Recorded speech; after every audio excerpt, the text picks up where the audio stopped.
I found out my friend of 5 years was an absolute boss when taking her on her first trip to Japan after I moved back, and I'm this close to exploding and putting the Great Wall of Get blocked between us. Wouldn't add to the itinerary at all but complained every single day when we got there. I took her to popular stations in Tokyo since it was her first time and we had 7 days, but she wanted to go to the beaches and rise at 5 a.m. and stay out till 2 a.m. like she does in Mexico. Compared everything to Mexico, even wanting to tip a restaurant owner in USD because I do it in Mexico.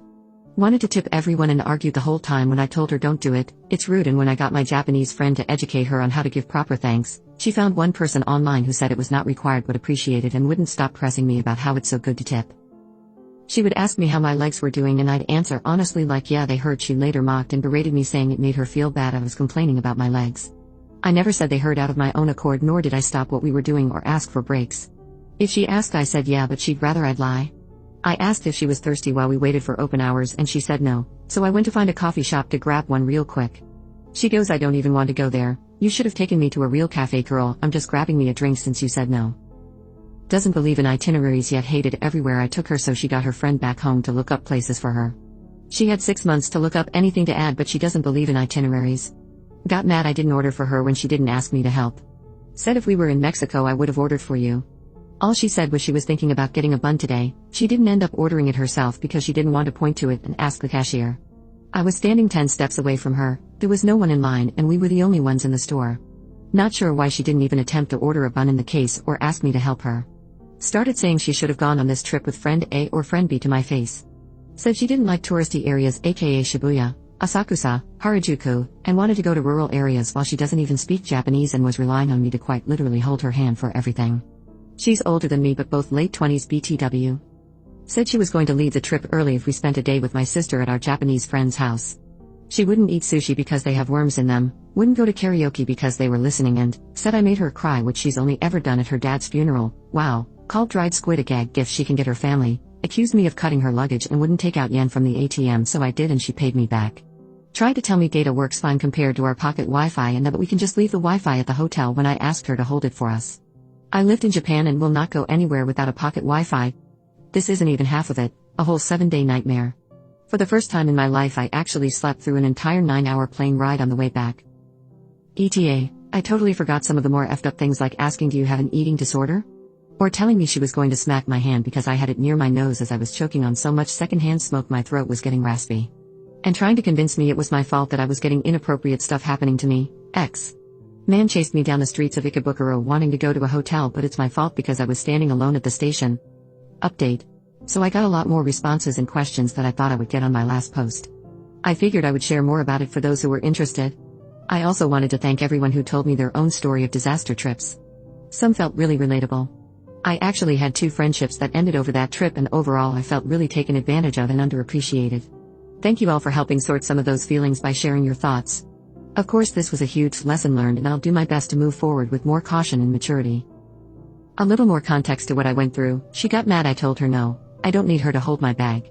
Got mad I told her I didn't want to walk 1 hour to our destination because she chose the route with 1 train with a 40 minutes walk, I chose one with 3 transfers and a 10 minutes walk.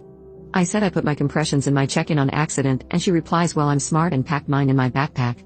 Told me she couldn't help with adding to the itinerary or join study sessions because she had family issues she didn't want to tell me about and didn't understand how that doesn't give her a pass to complain the whole time. She would agree to leave an area but then make snarky comments about how she liked the previous area more. Told me sarcastically I'm always right when I tried to tell her she was reading a Japanese person's response wrong. As if I didn't know the concept of tape me and hone lol. Blew up at me for being on my phone at dinner. I was navigating the whole time and we shared a hotel/bed, the only time I got to check in with my family is when we sat down to eat. Kept saying her family, who was tracking her, was asking why we were at a laundromat or why we're at a mall and not outside. Would compare me to friend A like oh she would have understood my joke.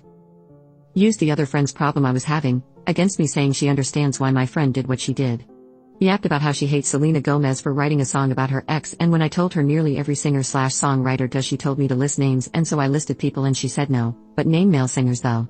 Heard my fave group XG play in Shibuya and when I got excited she goes ew, only because they're a girl group. Acting like me making an itinerary meant that we couldn't walk into random shops along the way. Anytime we went somewhere spontaneously or didn't make a reservation she would be like see? This is how I travel. I just go with the flow because I do better under pressure. Anyways, So some people had mentioned how I didn't see any of this behavior prior to going on the trip, and I'll best honest and say there were red flags in our relationship which I saw, and I actually did distance myself from her. But after I moved to Japan and came back, I was in this weird position and really wanted to reconnect with my old friends and establish a support system again. So I decided to start fresh with her, which was obviously a mistake, and I got what I deserved.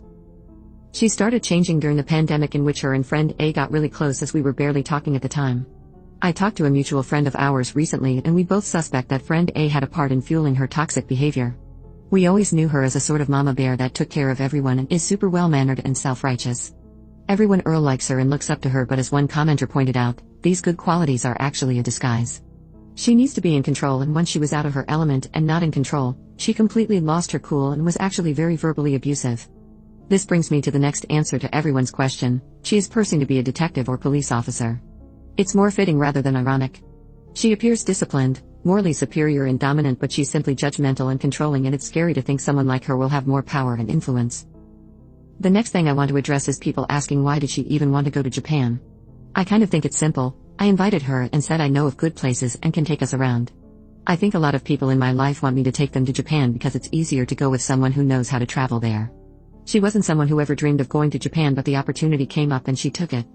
She's more of a Koreaboo TBH, but nevertheless, she was excited to go. She even started texting friend A on our trip saying they were going to make it up to her and go to Kyoto next year and that I could join lol. Even though she told me to my face, no offense, but I'm never traveling with you again. The last thing people are asking is what I said to her when I ended it. So when we got back to the States, basically I started blocking her on everything. I argued with her for 7 days and everything that came out of her mouth was a complaint or insult, so I had zero energy to go back and forth. I already know that nothing will change her mind or open her eyes. She texted me asking why she couldn't find my username anymore, and I said this: "Girl, no way we are friends anymore after the way you behaved all throughout the trip." Never in my life have I heard a grown adult complain that much and not know how to communicate without an attitude, gaslighting, and being condescending.